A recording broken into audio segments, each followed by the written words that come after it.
Hello, welcome to a new edition of our show. My name is Business. As you always say, in business means money, stability, and business means a lot of money. We're here to talk a lot the different development taking place on the local scene, of course, linked internationally to all aspects of life, but also what's happening in Egypt. And every day we've got new things happening, new events, new developments that are worthy of discussing and showing off, actually, because we're very proud of the work and all the what we achieved up till now in very few years. We are just talking today about tourism, what's happening in the sphere, but also talking about the visit of Prime Minister Mustafa Madbouli to Alexandria. Prime Minister stressed the importance of the traffic reconstruction and as the access as a free artery linking the heart of Alexandria with its current and future urban extension. And his visit came to follow up on the implementation of a number of services and development projects. The Prime Minister pointed out that the follow-up of work pace is consistent with the state's vision towards expanding the implementation of the traffic axes and raising the efficiency as a main pillar to achieving development. Also, the Vice President of the Engineering Authority of the Armed Forces said that the reconstruction axis serves the expansions in the ports of Alexandria, Khabari and Khela, and connects Alexandria to the coastal road. In addition, the axis provides a good link between the cities of Alexandria, the new Burj Al Arab, and the north coast. The Premier started his the visit by inspecting the ongoing development work in the reconstruction axis and its extension, accompanied by Minister of Local Development Mahmoud Sha'rawi, Alexandria Governor Mohammed Al-Sharif, and Vice President of the Engineering Authority of the Armed Forces Major General Ahmed Al-Azazi, as well as a number of state officials. Cabinet spokesperson Ambassador Nader Saad said that during the inspection, the Prime Minister reviewed the ongoing development work in the axis and was briefed on the implementation plan.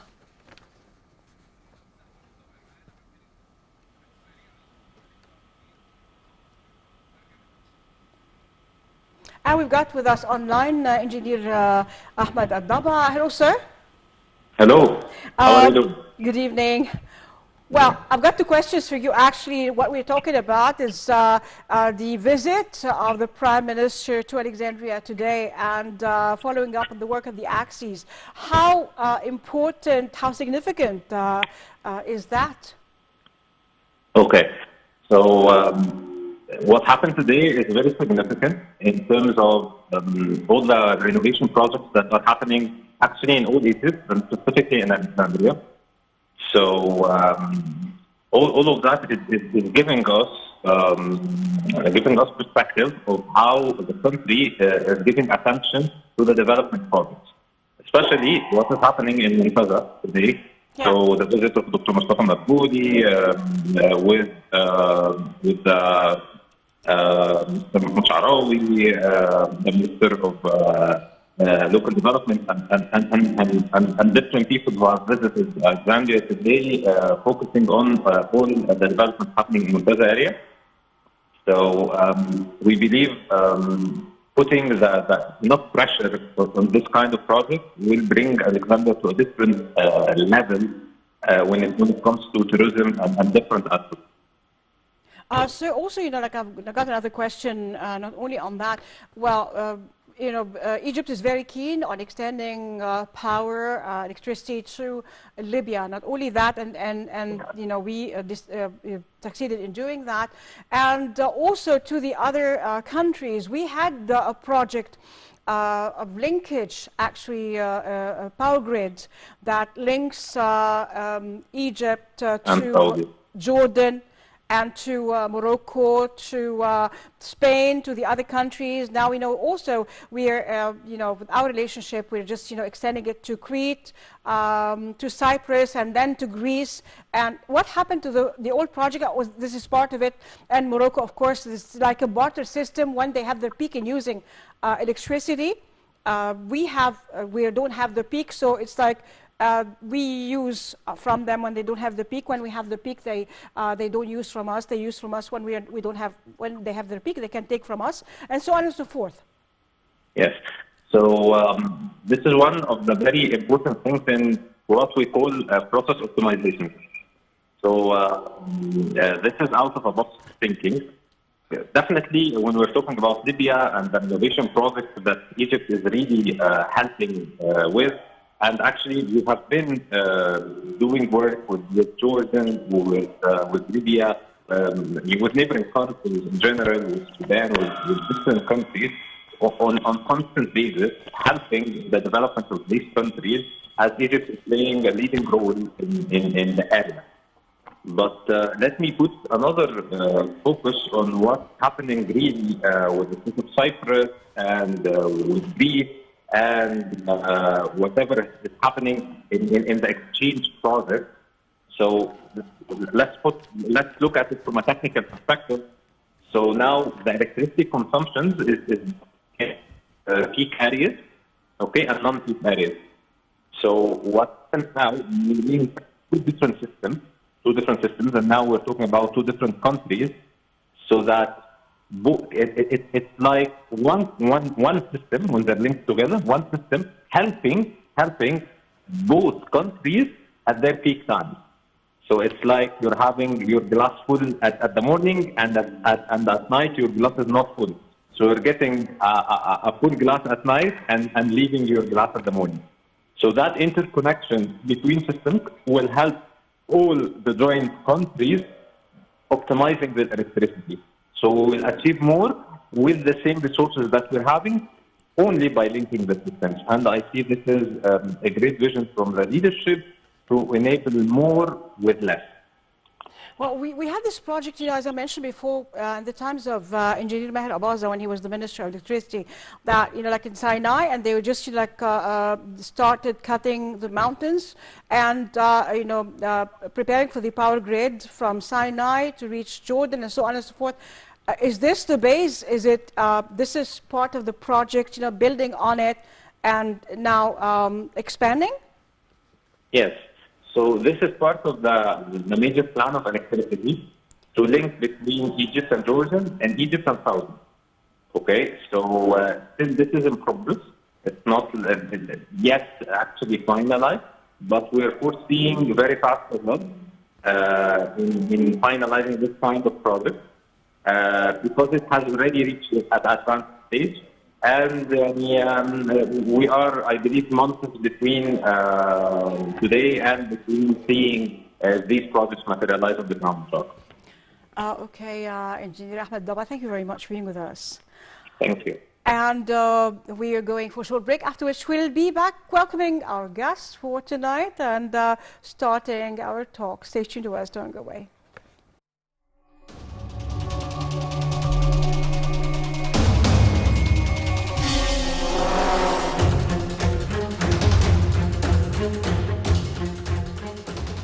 Minister of Electricity and Renewable Energy Dr. Mohammed Shakir Al-Marqabi said that launching electricity projects to connect with Libya and expand the already existing stations is a fundamental and strategic goal for the two countries in light of Egypt's insistence on providing the Libyan side with all it needs of electrical energy to contribute to the construction of Libya. He added, "During the last period, we succeeded in generating electric power to Libya through already existing projects, and we are constantly working to strengthen the connection lines with neighboring countries such as Jordan, Sudan, and Libya." Shakir revealed that there is a joint project being studied by the Egyptian Ministry of Electricity recently, which is to have a large electrical connection with the state of Cyprus, and from there to Crete, and then to the state of Greece, and there is great communication between Egypt and Greece in this regard. He continued to say, there is another project that the Egyptian ministry is studying and in which it has reached very advanced stages, and it's a project for the electrical connection between Egypt and Saudi Arabia.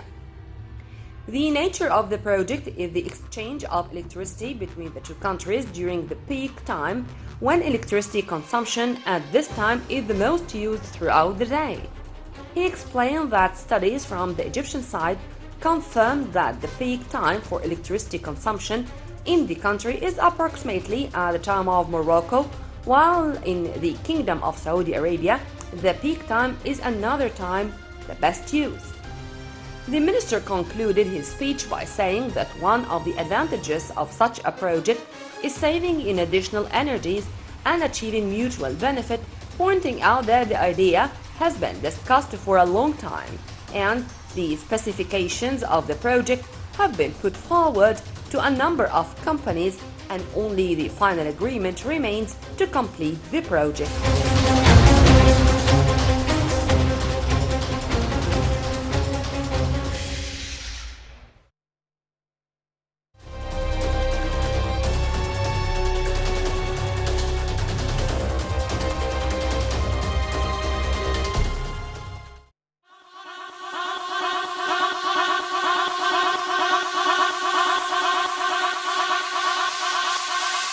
I suggest all Italians to come here for a holiday because all people are really nice. Nobody told me to say that. Okay, it's just something that I wanted to say because it's really nice. The people are nice, and the sea it's unique here.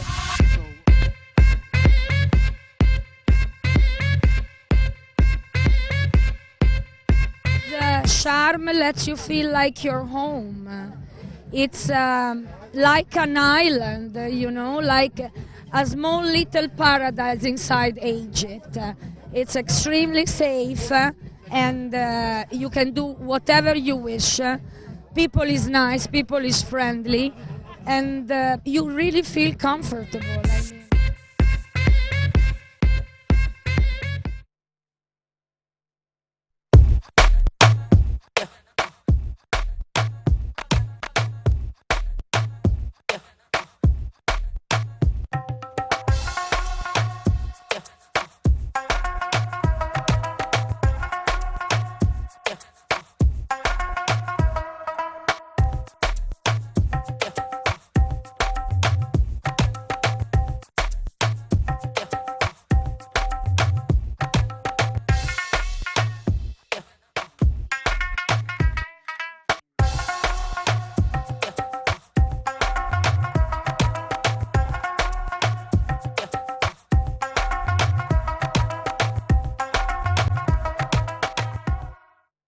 And welcome back again, and I say, and everybody's saying here, come to Egypt, we've got it all.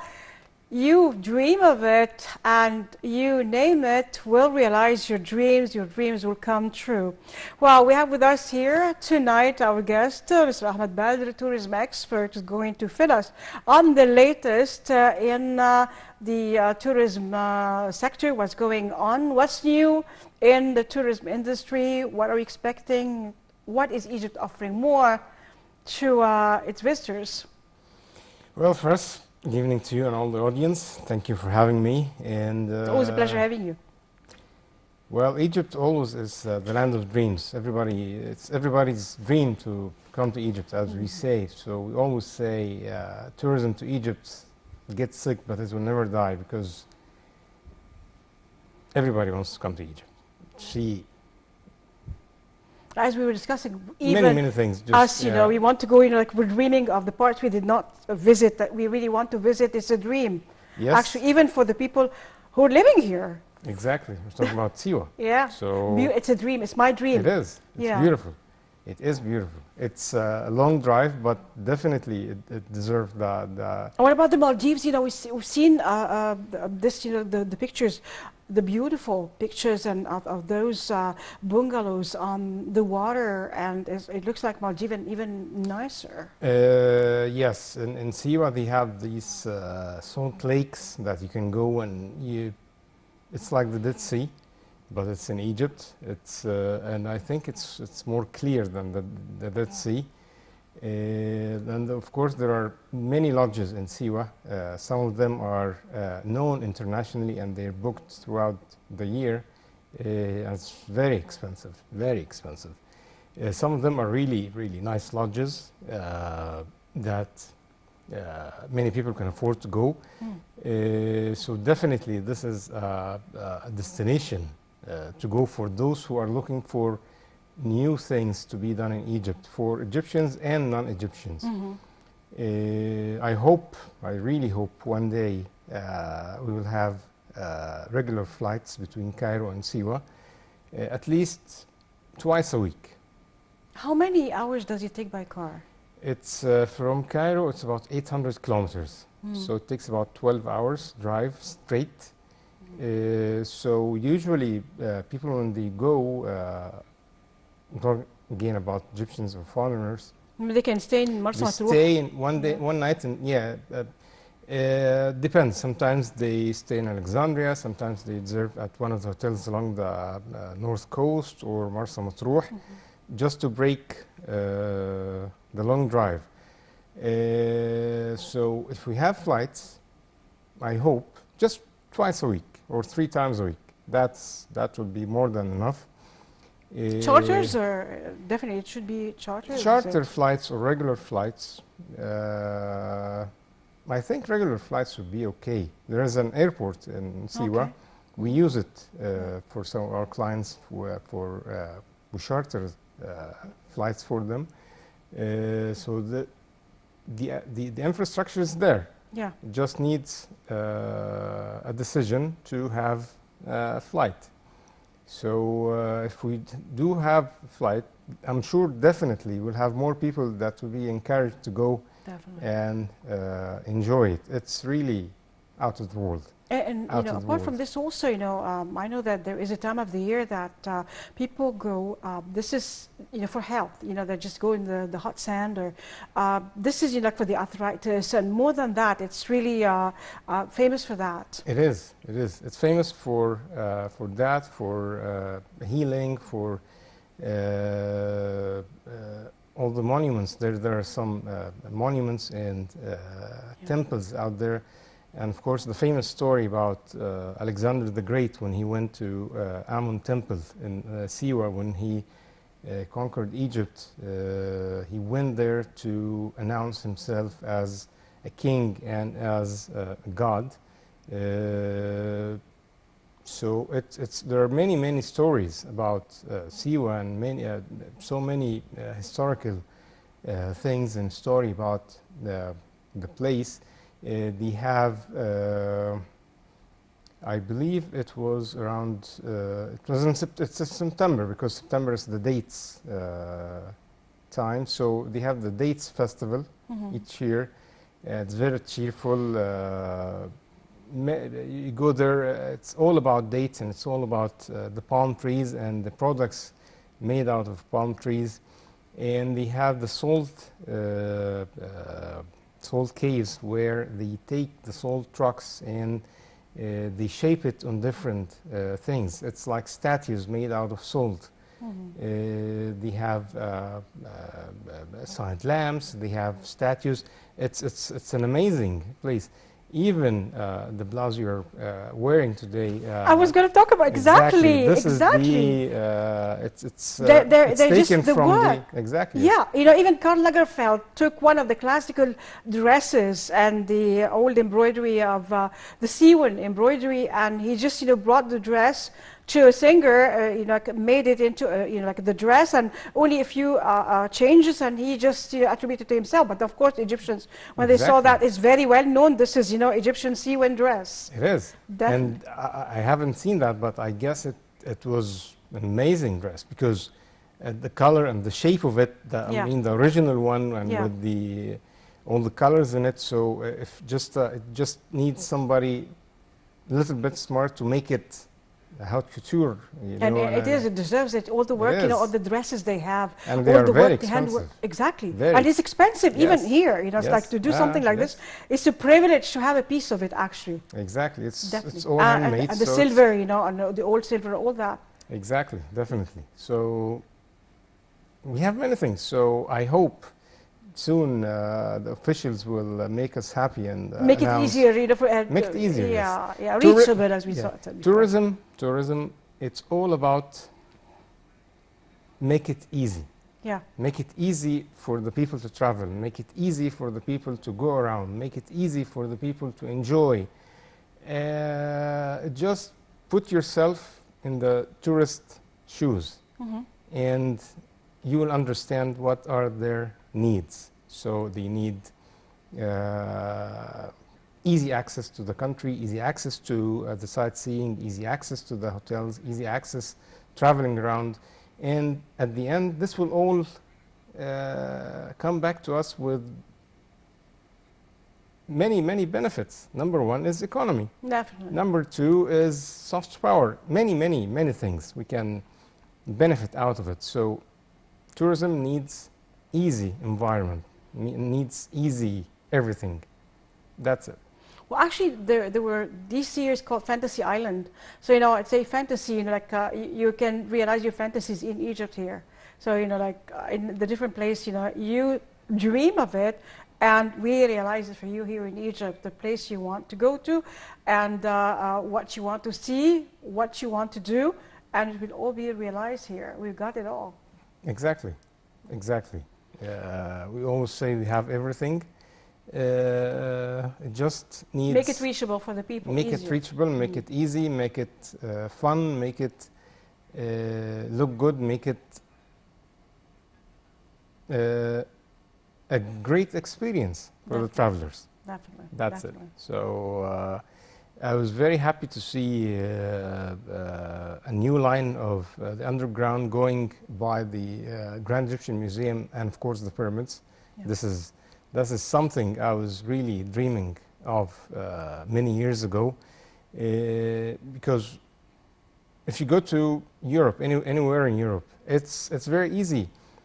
People they go to the airport. I did it myself. I went to the airport. When I arrived, I went to the metro station at the airport. I bought a ticket for 1 week. I went all over Paris with it, with underground and buses. I didn't have to Take cabs or, take cabs or anything. cars. Just Yeah. So of course there are other people, other clients that they prefer to go by taxis. Others they prefer to go by limousines. Others they prefer to go by helicopters.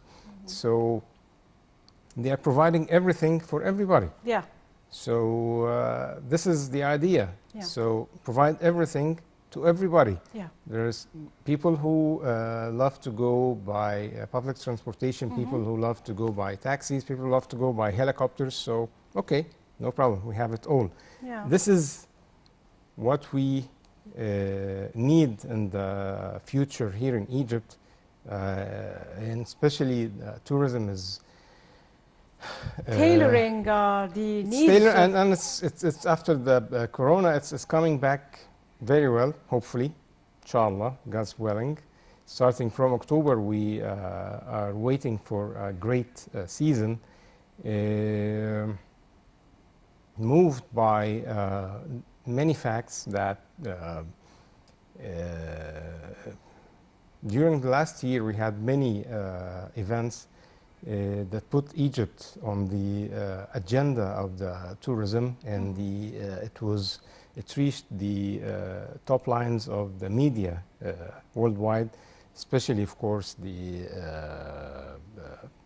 Golden Mummies Parade. That was a great hit. I have to really, again, every time I have to thank everybody that was part of this great success, from the president to the ministers down to the smallest one who was participating in this. And we are looking for other events coming, like the opening of The jam. the jam. This is Something on its own. We are waiting for something that they say it's extraordinary. You know, it's something out of the world. And again, also we're waiting for the opening of the Avenue of the Sphinxes in Luxor. When is it supposed to be open? I think by end of this year, by end of 2021. I think, you know, the time is good because They're almost done. Yeah. Yeah, they're almost done renovating all the Sphinxes along the way. And we are also waiting for a grand ceremony that is, going with the atmosphere, with the greatness of of Luxor city and Luxor monuments. Especially that avenue was used for by the ancient Egyptians for their celebrations. So hopefully in the future again we can use it for celebrations, especially for the celebration of the new Egyptian year, which is it comes on the 11th of September of each year. And we are this year, I think it will be the year 6,200 something. I'm not sure, but see, we are in this year 6,000 something, while the world is still in the year 2021. So this is something we can make use of, especially September is a low month in Luxor. So by doing the right thing, by doing the right celebration, we can make it a high period in Luxor instead of a low period. There are many things that can be done, especially these celebrations. They're seasonal, is it? Like for example, for They're Luxor seasonal, and so on, should be winter because of the. Should be winter, but if you do something really attractive, you will attract people. Definitely. If you look to Rio de Janeiro Carnival, people from all over the world want to go and be part of this carnival, and many carnivals all around the world. So it's like because there is a date to it, and it's repetitive every year. Definitely. Exactly. So so we have many things. All these things together, the events we had and the upcoming events, all of them put Egypt on the right place. Track and right, like of course. Exactly, agenda. and also with low numbers of the coronavirus, people got infected in Egypt compared to other countries, and with the fact that the Ministry of Tourism, or cooperation with the Ministry of Health, they did a great campaign to fully vaccinate all the workers in tourism in the Red Sea area and Luxor and Aswan and on the cruises. And I think hopefully soon all the people in the tourism field will be fully vaccinated. This will encourage people to come. Definitely. With all the measurements that was put by the government to ensure the safety of the travelers, and especially in this coronavirus thing.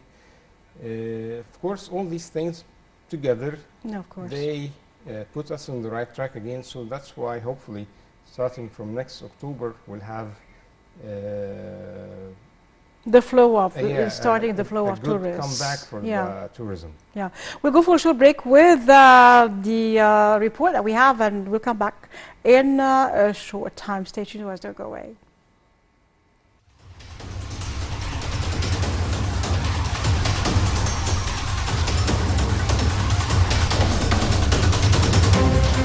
In continuation of the promotional campaign in the Arab market, which was launched as of the first week of last May, the Ministry of Tourism and Antiquities is intensifying advertising campaigns in the Arab countries on the most important electronic platforms, on social networking sites, and the major search and reservation platforms.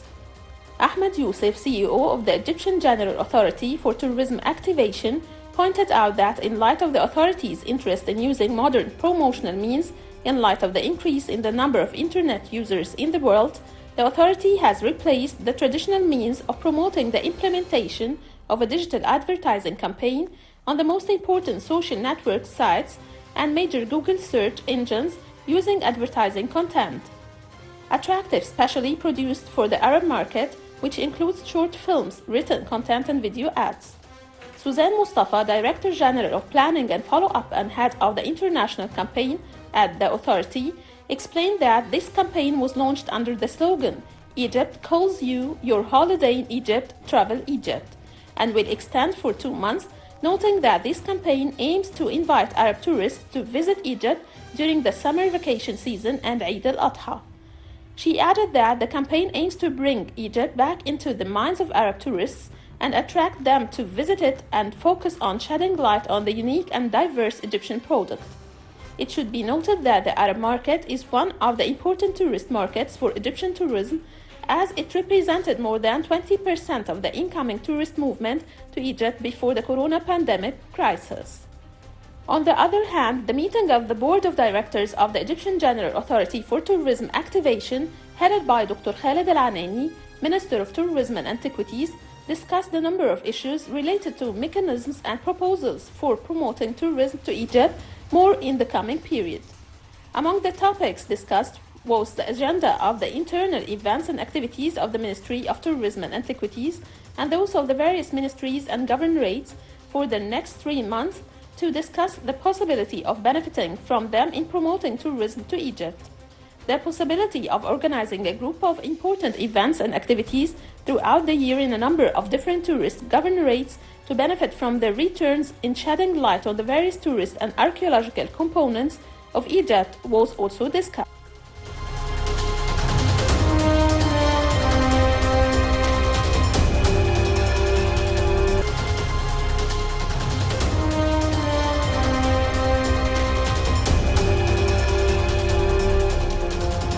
Are we back again to Money Business? Business with our guest, Mr. Ahmed Badr.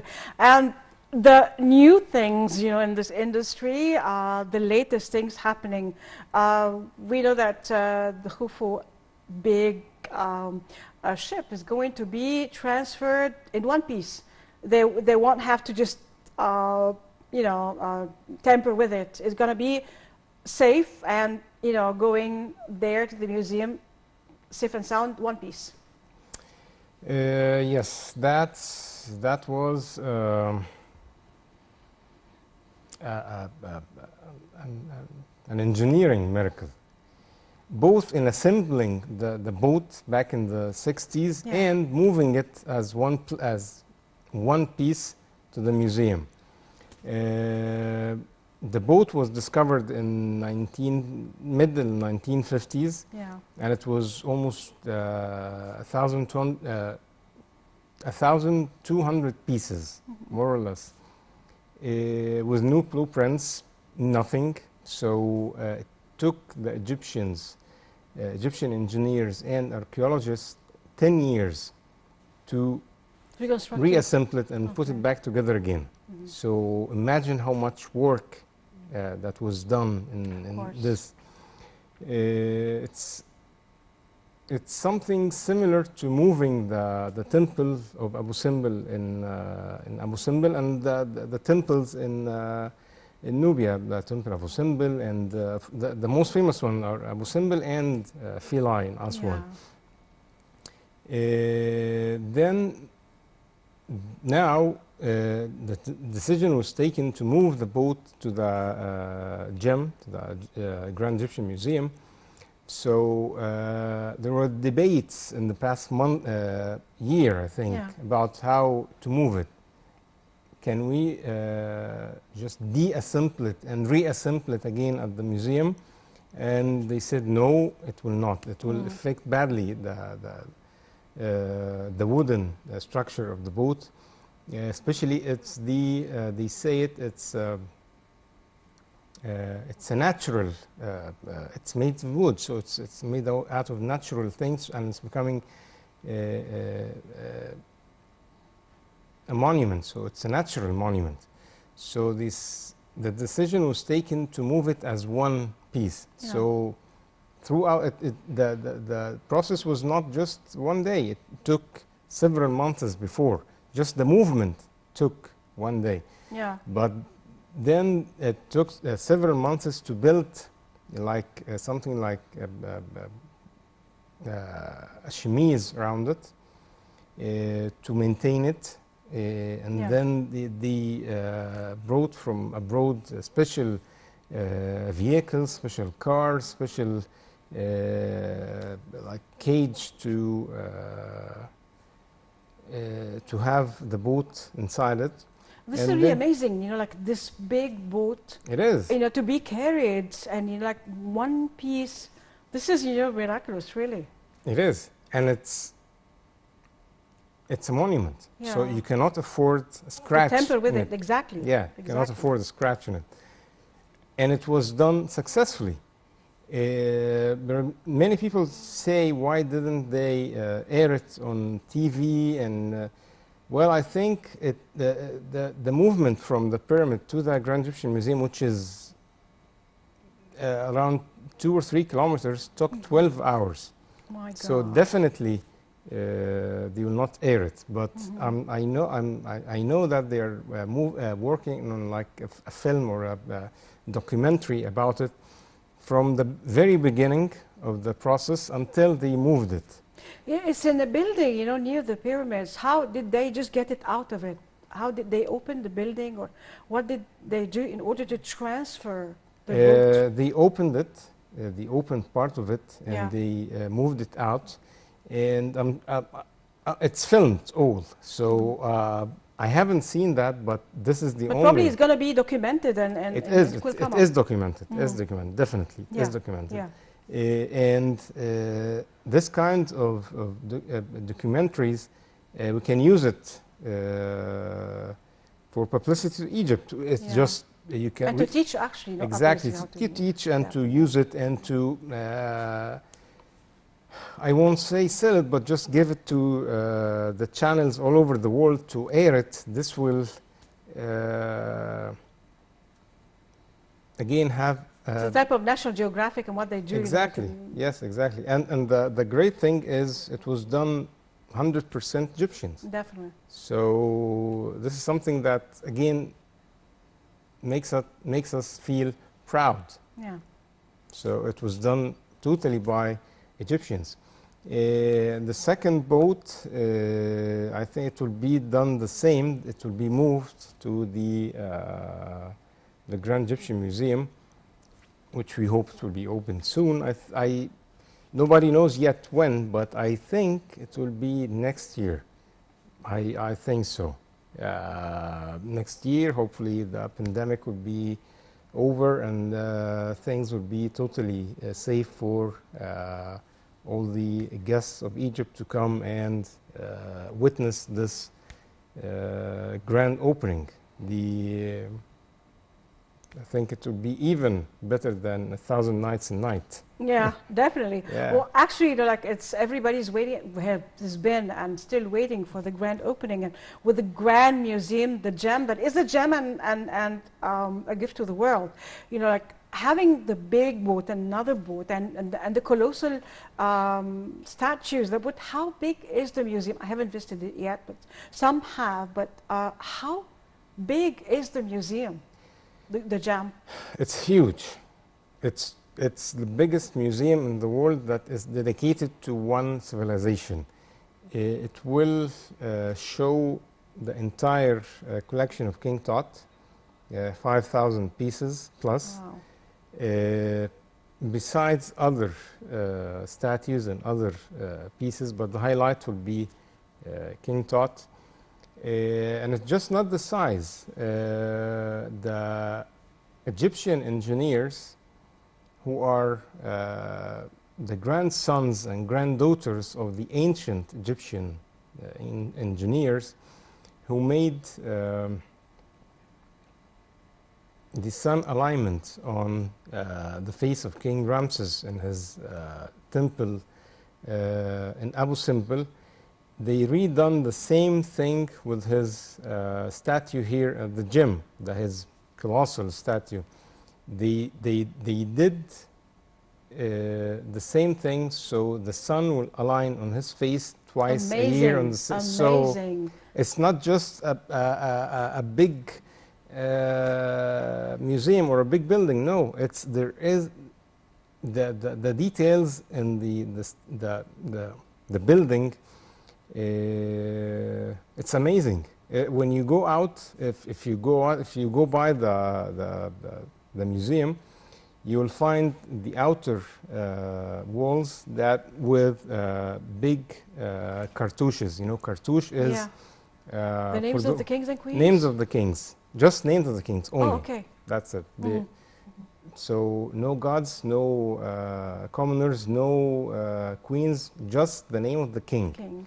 So you'll find 300 something cartouches with the names of all ancient Egyptian kings, starting from Mina to the last king in Egypt. So it's details. It's a grandiose thing. It is. It is. Yeah. It's so. Yeah. Again, that's a brilliant place, not just a huge place. It's a brilliant place. And let me just add also, not only it's brilliant, and definitely, you know, with a blessed land and, you know, the pyramid area with a great civilization, and this is a blessed place where, you know, people come and worship. You know, those, you know, who really come and worship every year, you know, come from the States and different places to come and really worship in this area, because it's a blessed place really, and having the Grand Museum there and having all the miracles, you know, with the grandchildren of the ancient Egyptians, realizing again all the wonderful work and doing the same thing in this blessed place. It's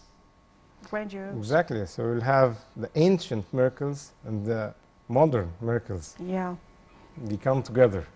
So it's a great mix that you cannot find anywhere in the world, and only in Egypt. Only in Egypt, where yes. your dreams can be realized. Exactly. Well, unfortunately, I would love, our viewers would love to know more, but you know, good times fly very fast. We ran out of time, so Mr. Ahmed Badri, always a pleasure having you. Thank you very much. And we know more about the different things, because there are lots of things, of course, you know, and lots of news that we haven't been able to cover in the short time. Yeah, good times are ahead, so hopefully everything will be much better. Definitely. And I'd like to thank everybody for being there. And we'll see you again next week. Meanwhile, we always say God bless Egypt. God bless the world, definitely. God bless Egyptians. God bless our president, our army, our white army, and our police. And as we quote from the Holy Quran, Idkhulu Misr inshallah aminin, enter Egypt, God willing, safe. And from the Holy Bible, Mubarak Shabi Misr, blessed be Egypt, my people. And actually, tomorrow we are celebrating the Virgin Mary's feast. So blessed be Egypt, blessed be the world, and we'll see you again. Goodbye for now.